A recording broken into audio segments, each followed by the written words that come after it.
You're a great audience, and I love the questions you ask. And I'm inviting you to ask any question that pops to your mind whenever it pops to your mind. During the next 45 minutes, I'll be talking with three gentlemen. I already introduced them as they are preparing the chairs. It will be Professor Dr. Christian Beer, Chief Digital Officer of DATEV, who is an employee in Germany and gets his salary sheets by DATEV. Have you ever seen? Yeah, okay. you know the green square is their logo. 12 million Germans get their salary through DATEV. So they'd better run well protected. Then we have Philipp Ostermeier, partner, head of strategy of KPMG, the audit and tax advisory we're all acquainted with. I'm so glad he is here. Let's put weg, okay. I'm so glad he is here because working for a consultancy and advisory company, he has an overview over so many industries. He's seen so many different clients in their path of digital transformation. By the way, that's our topic, digital transformation and how they do that in big industries. So we have two companies, DATEV and KPMG, who are advisory companies and have insight into many industries. And then we have one big German industry, and I have a bias. I need to tell you right away, I'm a fan. It's Deutsche Bahn. Who used Deutsche Bahn to come here? Some of you? Okay. I didn't. I came by car and regretted it all the way. It's an exciting company, and we'll learn details about how they function behind the scenes to deliver the impressive service and what services they develop that go far beyond what we see every day at our train stations. That'll be Stefan Stroh, Chief Digital Officer of Deutsche Bahn AG. I think now we're all set with the chairs. Now please welcome Professor Dr. Christian Beer. And who's next? Philipp Ostermeier. Yes, please. An exciting applause. Yes, go ahead. And Stefan Stroh, Chief Digital Officer of Deutsche Bahn.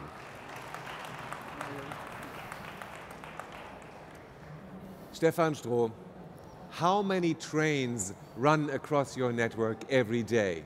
Yeah, we have. Oh, hang on a second. Should we let them guess? Yes, let's guess. Let's guess. What do you think? Give me a number. How many trains run on German railways? 1,000 a day. Who says 1,000? Who offers more? 5,000. Who offers 10,000?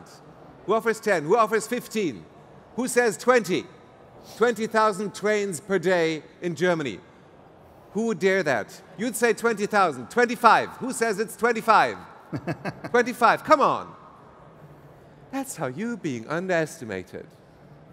Say the number. We run 40,000 trains a day over the network.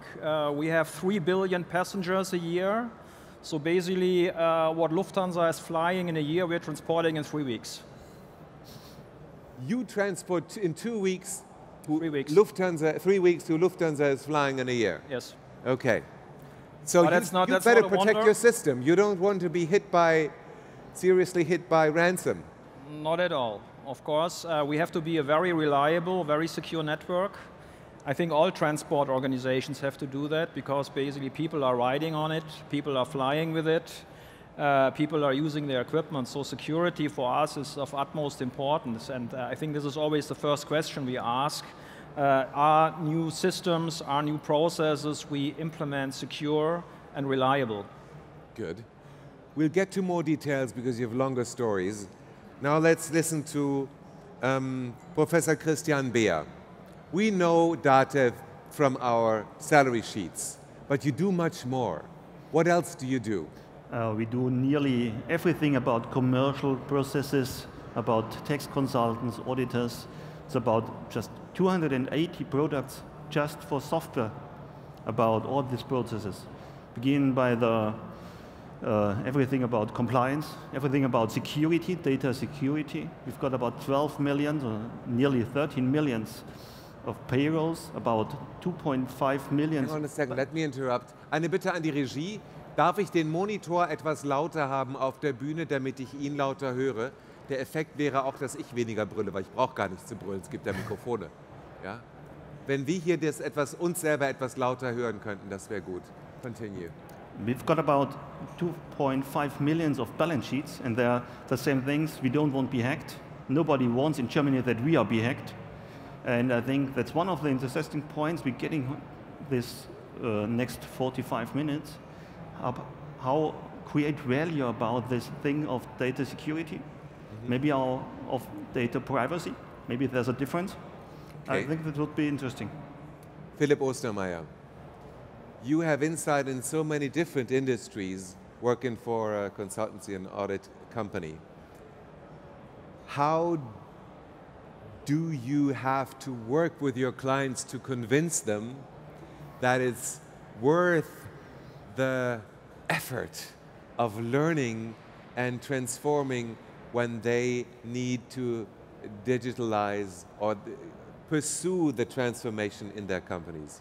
Well, over the last couple of, let's say, years, the progress that the evolution of next-gen technologies and the use cases and the advantages they offer for companies and opportunity has tremendously increased. So this does help a lot in the convincing of our clients. And as we know, in the areas of digitization, for instance, those have become commodities even, right? So there are a lot of, when we think about robotics, process automation, areas of digital labor, so the comfort level is quite high.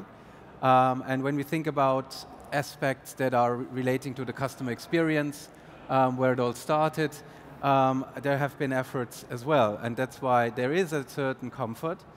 However, piecemealing those initiatives is now not leading further on to what needs to be done. So now it will be really about, the next step will be about reimagining the business model entirely, and coming from what we see as initiatives that are being driven both in the digitization or digitalization, kind of collectively bringing this and bundling this to reimagining the business, reimagining the products, redefining even the customer, and redesigning the markets. Good. Regie, ich könnte den Monitor noch ein bisschen lauter haben, wenn das möglich wäre. Dann höre ich die Herren noch ein bisschen besser.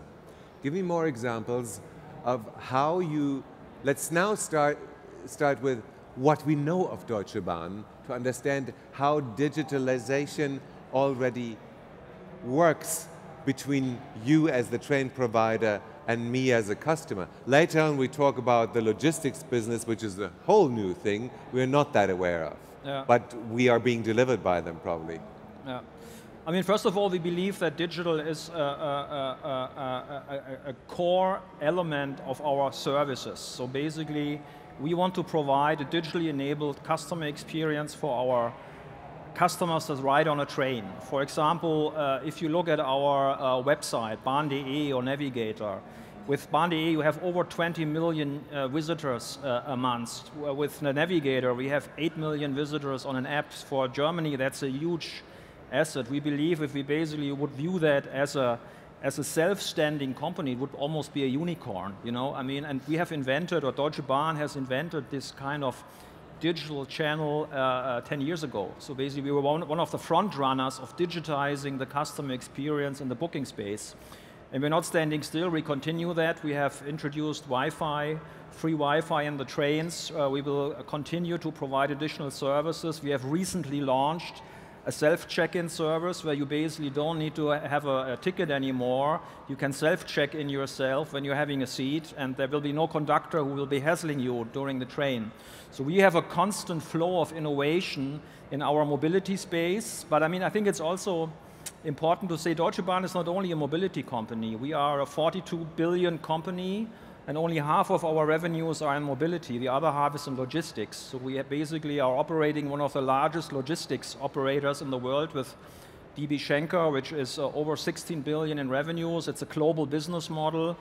We are in all places of the world, in China, in the US. We operate land freight, sea freight, ocean freight, and Also here we have a huge demand for digitizing processes because this is more or less a brokerage model forwarder. And I think this has huge implications for digitizing the entire workflow. So basically these are two areas, and to complete maybe with the third area, we're also thinking about completely changing the way we operate train riding. I mean, our board member, Mr. Pofalla, has announced the Digitale Schiene Deutschland, which basically will be autonomous train driving. So we're working on an infrastructure where the way we are operating trains will be completely different than you know it today.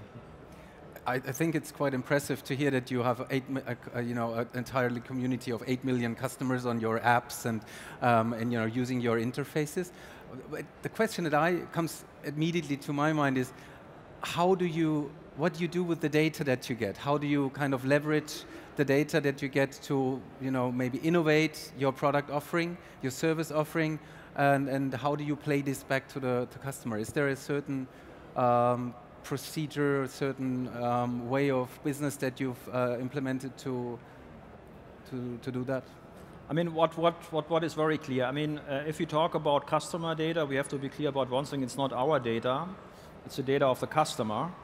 And we are always looking for permission, of course, by our customers, and we are also, of course, legally obliged to do that with the Datenschutzgrundverordnung.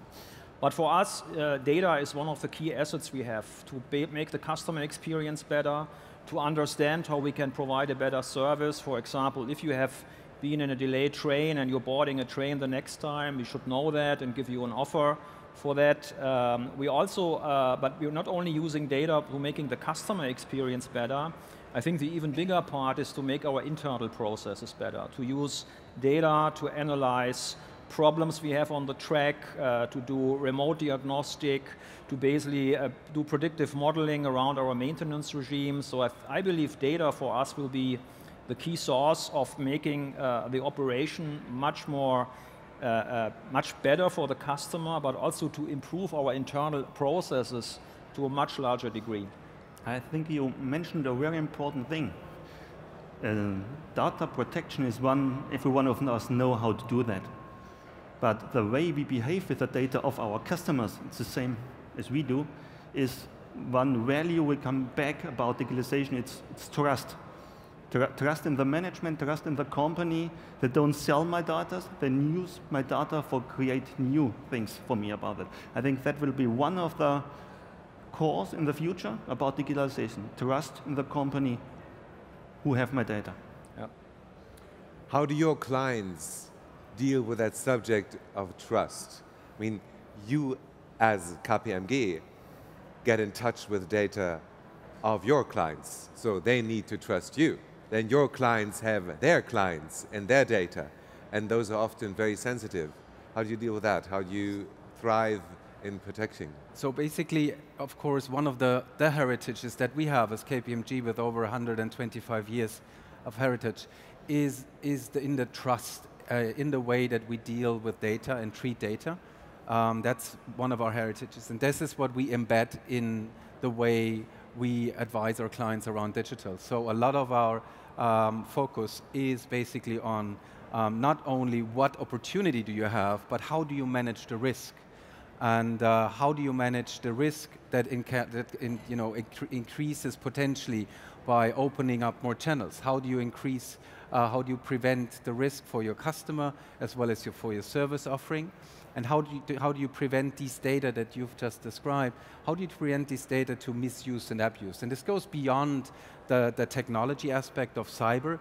This goes even with the knowledge of treating data in a way that it cannot be polluted, that it cannot be disrupted, and that it can be efficiently used. And this is when we approach clients in the areas of leveraging data points. This is a very critical point, because the amount of data you generate from several sources is enormous, and the idea from having an understanding of the critical data and then focusing on which data to priority protect, as well as then understanding the value of the data, is something that we bring preparatory to our clients. And how do you inspire that trust? That your technology is strong enough to protect all those data? It's about a lot of it is about use casing. You know, digital is when you do it the first time. Of course it always requires a certain amount of faith, right? It's always when you're the front runner in digital with whatever you do, when you're the first one to develop a use case, it's about faith. What we do is provide an environment and create an environment where you can, in a trusted way, try and error with data you have. In real time, you know, do simulations with data that you have to understand where are the critical points, to understand where's the opportunity that you're creating, where does it at the same time create risk, to provide, you know, to provide the analysis and to provide you with the assurance around that if you do certain things in a protected way, that you will not get polluted or disrupted or hacked. This is what we do, and we increase this because is one thing to be a trusted advisor. We increase this by partnering with an ecosystem of developers, of software companies, of people that really help us developing our proposition to the benefit of our clients to the next level to meet the demands. An important thing about that is not just to think about what can we do with the data of the customer. It is about to think about what can the customer do about the data when we have protected him and when we have thought new models for him. I think it's the same, like you said. That will create new trust. Stefan Stroh, when I take a train and it's full, I say, how come they didn't know I was coming? How do you try to guess on a large scale with your 40,000 trains a day running through your system? How do you try to guess, well, this is gonna work, but there's not many people coming anyway, and this one, whoa, this is gonna be full, we need another train, we need to have a double train. Is there ways for you to foresee? Yeah, do you use artificial intelligence for that? I mean, we use machine learning, artificial intelligence on a very broad scale in the meantime. For example, we can forecast basically which trains are full, which trains are empty. We can even forecast on which part of the leg. So basically between Göttingen and Hanover it will be full, and between Hanover and Hamburg it will be empty. Yeah? And we basically are issuing alerts over the navigator to inform customers that a train, for example, is full, and they should basically look for a different mobility option or a different train option. In order to really fully understand this, you have to be clear that Germany has an open policy with regard to access to trains. You don't have to reserve a train. You basically can enter a train whenever you want. In other countries, that's different. For example, in France, in the TGV, you have to have a reserved seat, like in an airline. That like on a plane. You have to reserve a train on a TGV, like on a plane. You just don't walk in a plane and say, where can I sit? That's not the policy in Germany, and we will probably not change it anytime soon. But that also means we need to have different means in understanding what customers are entering our trains, what preferences they have. And we will use also services that we offer to the customer. So basically the Wi-Fi services. We are building a platform where they basically can offer additional value-added services, for example, retail services, extended entertainment services. And with that, we better and better understand what the customers want and what we can offer them and what makes their travel much more seamless, much more easy than it is today. How do you juggle accidents and delays? There's snow, or there's a human accident, or whatever happens for a train to be late and all the others trains being blocked on the same railroad and the passengers not getting the follow-up trains and the follow-up trains waiting or not waiting. How do you manage those decisions? Yeah.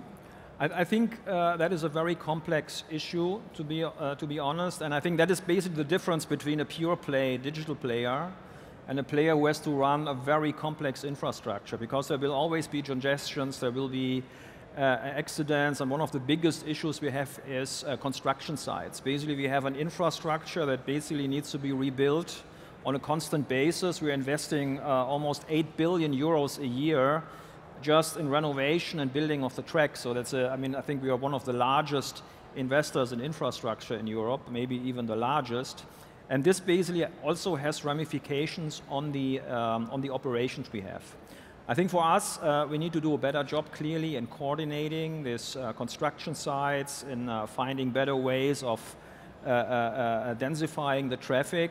And with our DSD initiative, the Digitale Schiene Deutschland, we believe that when we have that live, we can increase the capacity on the track by 20%. So we can basically drive 20% more trains on the same infrastructure, which for us is a huge business case. And this is only possible with new digital technology. You need connectivity, 5G, you need artificial intelligence, you need LiDAR sensing, you need a lot of technologies, digital technologies, to make the move to an autonomous train service. I mean, we are basically facing exactly the same challenge, maybe even bigger than the automotive companies today. We have to basically change the way we produce mobility. When you mention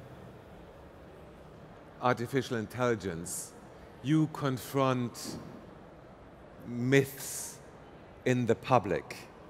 Like when you say the train's running without any driver, of course people will ask in the media, when is it going to crash against another train or a bridge or run over a car in a moment where someone could have foreseen and pulled the brakes? Yeah. How do you deal with that?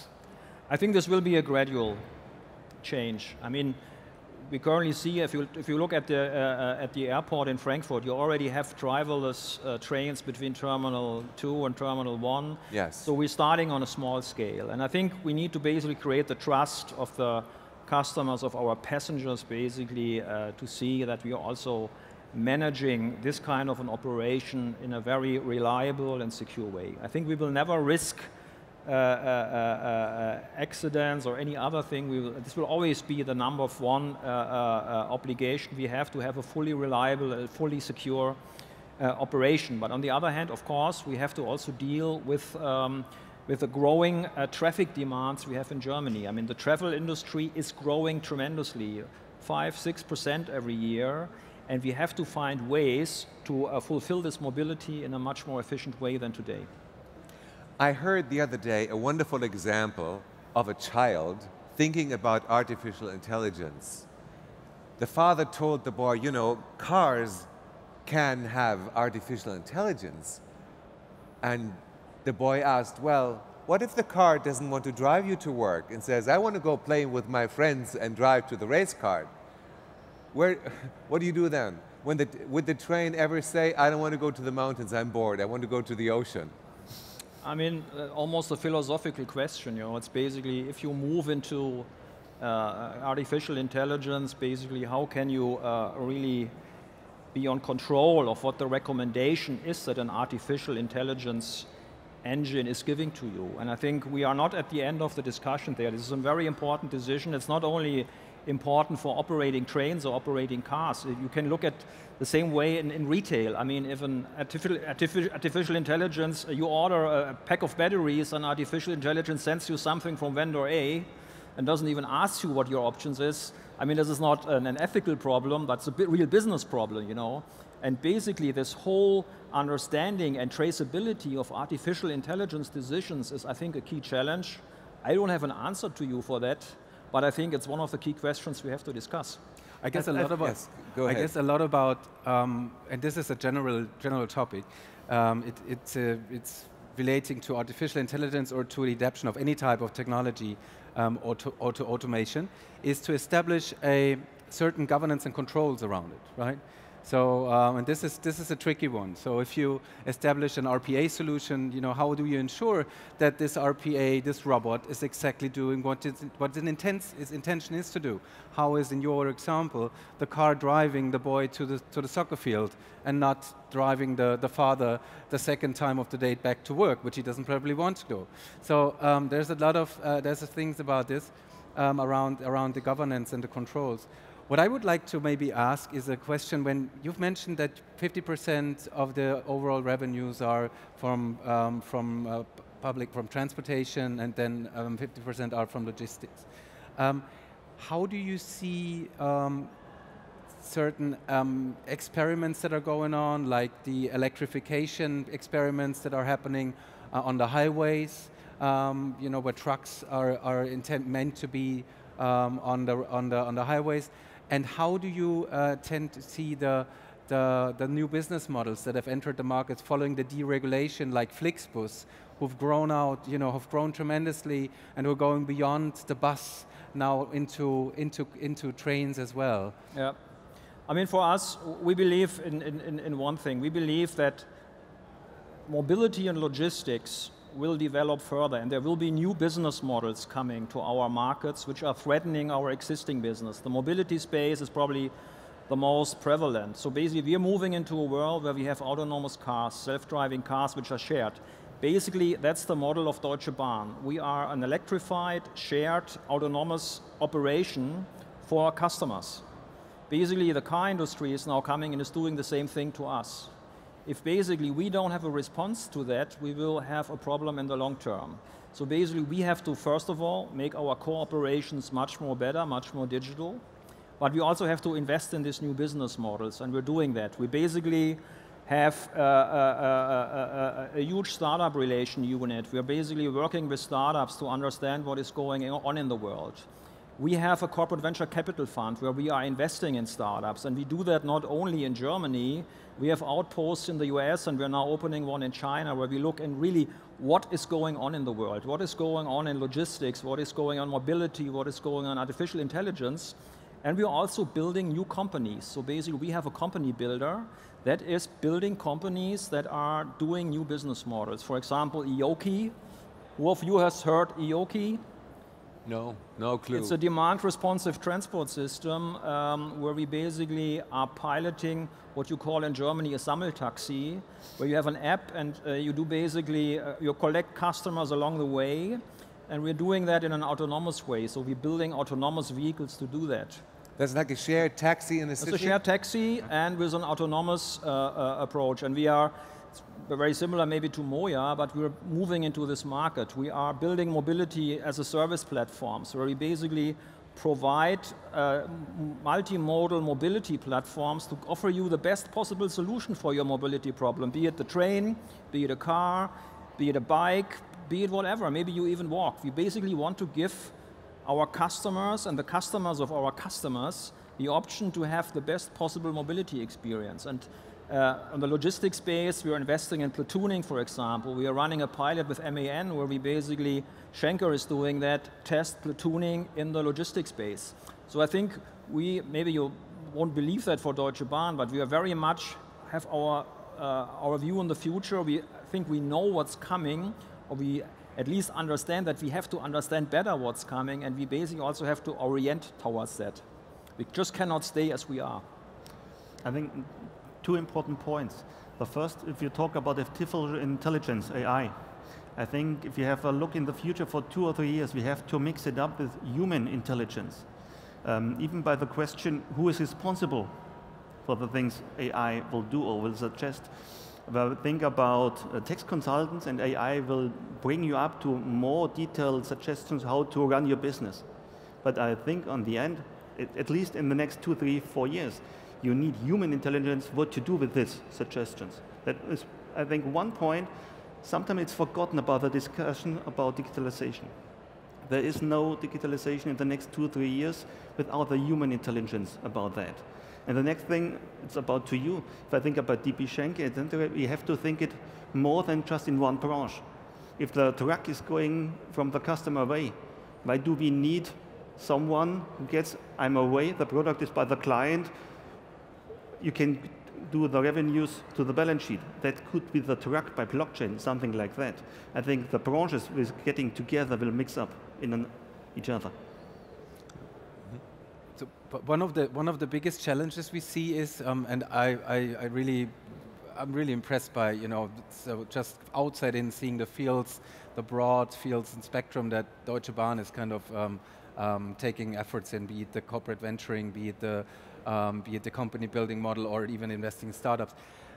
The only thing, if I look at my clients, is that whatever is a challenge that they have not overcome yet, and I'd like to get maybe your views on that, is how do you actually at a certain point ensure that the innovative impulse gets from the startup or from the incubator or from the venture into the business, and to make sure if that's the intent, right? And how do you kind of manage these businesses as what I see from various other clients? The way you manage this, the way you plan it, the budgeting, the entire process is completely different than the traditional process of running an incumbent business.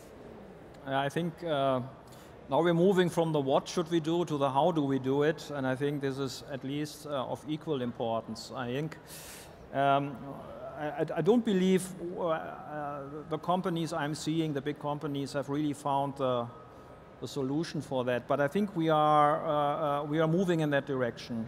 I mean, we have a couple of things that we believe need to happen. I mean, first of all, I think we have to educate and train our people. I think Deutsche Bahn has 300,000 employees, and for them to really understand what digitization or digital means to them, and basically give them the capability to also use these tools and make it happen, I think that's a huge challenge. And basically we have fully understood that we need to train the people. We have to get the people along the way. If we don't do that, it will just be an ivory tower of a few hundred people who think they got it, but it will not make, you know, the big change that a company like Deutsche Bahn or any other big company needs. Yeah. The second. Excuse me. When you say people, do you mean your customers, employees? Employees. Employees. Employees. Okay. The second thing is, well, we need to basically do this with partners. I think Deutsche Bahn has a little bit of a tradition to do everything themselves because they believe we are the best engineers, we know how the trains have to operate, we know all this kind of stuff, who should know it better? I think we are beyond this point. We know that we need strong partners to further develop our propositions. These are not only startups. I mean, startups are an important part, but these are also industry partners we will work with. There will be a lot more about collaborations, alliances, joint ventures, this kind of things that need to happen there. And finally, I believe it's also, we have to transform ourselves in the way we work. We have to basically, I think, be more aggressive in the way we deploy new technologies to our current processes, and we also have to reinvent the way we implement them, become more agile, use integrated teams, move to this kind of DevOps model you always hear that we have that all around the place, but I think we need to do it more. And I think these are really the three things: train your people, work with the external market, and change the structures. I think these are three very important points to get digital at scale. I think educating your employees is a tough task on the long run, because people used to join Deutsche Bahn to have a job for life. And life is long because Medicare is good, and then people stay in your company for 40 years, and they need to really go through all the different developments and worlds, don't they? Can you lead your employees that have been in your companies for 10 or 20 years to learn what it takes to work there another 10 or 20 years? Yep. That's how old we get. I mean, I think you never get everyone. Yeah, that's very clear. Yeah, and it's also fair. I mean, people have started maybe in a job, and the job has changed, and maybe they're not willing to do. But I believe we have a great interest in the organization to learn these things, and I also see that in the external job market. I mean, you would think, who wants to work for Deutsche Bahn when it comes to digital? To my surprise, or maybe to our surprise, there's a lot of people who want to work with us because they believe, first of all, we have changed, we do good stuff, and I think it's also a good product. I mean, we really have an environmentally correct product. We basically do the right things, and I think people that are in the space want to work for a purpose, for a good purpose. And I think this is one of the big assets Deutsche Bahn has, because our product is a product that people love, and want to basically help to make it better. Yes. I agree with all the points, but I think we have to add one more. We do not have just to change the education of the employees, you have to change the mindset inside the company. The mindset, what's next 3 years, you can say it now. That's something your employees haven't learned in the last 10 years. The question, who is your competitor next 2-3 years? Is it really the plane? Or is it maybe Office 365 and Microsoft about Skype and you don't need the train anymore? I think, or is it a startup all of us doesn't know up to now? I think this mindset, what we have to look about, is completely different from today. And that's one of the questions we haven't answered completely. I don't know anyone. Yeah. No, I mean, I think the topic of the session is called digital transformation, and I mean, or the mindset. The transformation has a lot of elements, and getting the right attitude and the right mindset, as you said it, or the right, frame, I think is key for success. We cannot change to something if we don't have the right mindset to be open for the change and really to bring the right ideas, to basically also break some rules. I mean, the question also is, if you want to do this digital transformation, you cannot do everything the same thing you have always done it. It's not possible. You will not be able to change anything then. Right. Philipp Ostermeier, what is your experience dealing with so many different industries as a consultant? How do you work with your clients so that they grow a different mindset and rethink their processes rather than just, okay, we've got new software, apply? So number one, and this Finn mentioned a couple of times here, is to really understand the full potential or full opportunity that digital, meaning emerging technologies, disruptive businesses, startups, name it, can add to the business model. So this is number one, starting with the opportunity. From the opportunities, then charting the journey. So really saying, okay, what does this mean for us? How can we get there? And number three is really to encourage to start and maintaining agile all over the process. Right? And I think what is really critical is not to stop and to keep on having the faith in continuing these journeys. So you've mentioned before to establish a process of change and to maintain this attitude of change. It's very important, right? And so it all starts from the top. So if your leadership is not leading the way, sometimes a painful exercise and paving the way forward, and permanently and consequently, we would call it a bit explicit, banging the drum and making clear where the direction is and that there is no choice, no alternative, and then creating trust. And what is really important, what really I recommend to clients is to use showcases, successful use cases in the company, and demonstrate them as tangible, real examples on where the digital agenda has led to concrete success, and to show what the implications were, to show the impact, to show that it's doable, to increase the confidence, and on the other hand, increasing the confidence level not only in that it's doable, but this is the future way where the business needs to head to. So this is really, it is about making it tangible and making it real. Hang on a second. May I ask you to just hold it for a moment? We have another 7 minutes, and I didn't ever once ask the audience whether they have a question. I think we should encourage you now.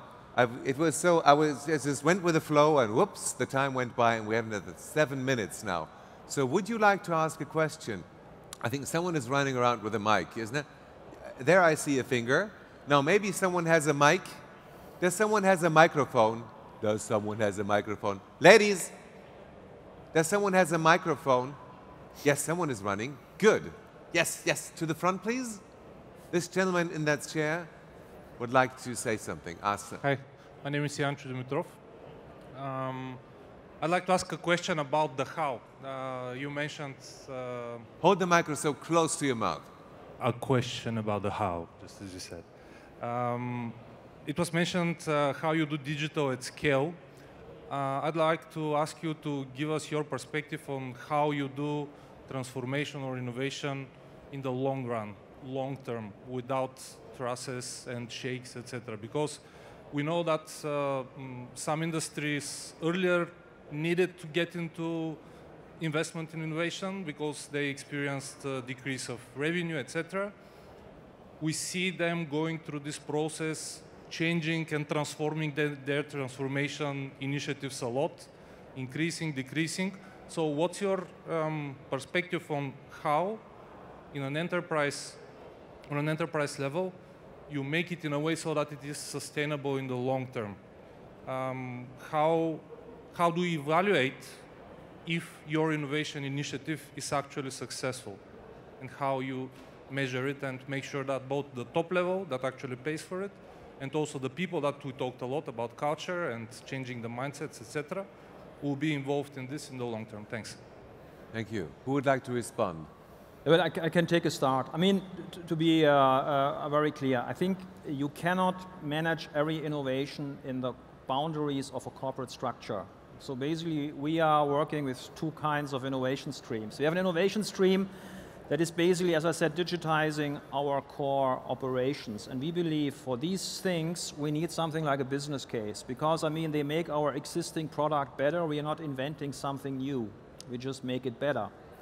There are other things which are inventing a new market. For example, if I look at new mobility services, you have to create a structure around these new models that allow them to breathe for some time, and you have to have some investment stamina to really sustain them. And we have clearly learned that there are two ways to manage this portfolio. You have to basically, the classical way of managing the portfolio, you basically look at ideas, you have a product roadmap, you evaluate, and you basically continue if it's still promising, or you cancel it if you believe it's not promising at all. But in these new markets, I think the return can take years. It can take 2 years, it can take 3 years. And I think here you cannot manage for EBIT. You have to manage for something like enterprise value. There's a completely different operating model for managing these kind of disruptive innovations. And I think you have to be very clear about the differentiation between those. And just to add, you need a lot of management attention from the top management about this transformation. And you need the courage to break rules. You need the courage to encourage your employees, try it. And if you fail, stop it fast, and then do something new. But it needs management and attention, much more than in normal way we knew in the last 10 years. Yeah, we've seen even examples of clients who really did a mind shift. So, for instance, one of our clients I've been working with, their technology budget covered all the innovation budgets as well. So all the budgets were sitting in the so-called IT responsibility. And having gone through a digital learning journey, the board decided on the digital strategy going forward, the initiatives, etc. And they decided as well that they were ready to put 20% of the IT budget for year on year at risk for investments that are going into innovative products, into innovative technologies, and into overall innovative services, with a mindset that you just described, the stamina of investment. And this is something that you know, when you're in a capital market, when you're Tesla and you're telling the world that you're permanently innovating and not creating returns, it's a different story. If you're talking to the CFO of BMW and he will tell you a different story. You know, he will tell you, well, if I would have the opportunity to do the same thing, we would probably, create a lot more space for innovation. BMW found their own way to deal with that. A very interesting way. You should follow that one. But to really come to this, it's really a change of mind. It's a change of behavior. It's a change of incentivizing your people, rewarding your people. It's a culture shift, and it's not turning from a business-oriented, performance-oriented culture into a let's do and practice some stuff and creating some sandbox, right? It's serious, and that's why, and it's a permanent learning. And I guess you had one point that we've established these processes, now the transformation can start. The transformation will never, well, if you look at the roadmap of technology and you look at the technology radars that are out there with technologies to come in the next 3 years, 7 years, 10, 15 years, this indicates that this is going to be an ongoing journey. So we need to be clear that there will be new technologies available. It's not only technologies, but innovative, disruptive business models that come alongside with that we will need to ongoing be able to embed in our thinking, embed in our business model, and continue to establish a process that allows us to continue this transformation, right? Yeah. Gentlemen, we could go on for hours. I love it. It's been exciting, but time's up. Thank you very much for participating. Please give a great hand of applause to Professor Dr. Christian Beer of DATEV, Stefan Stroh, Deutsche Bahn, and Christian Ostermeier von KPMG for giving us all this insight. Thank you very much.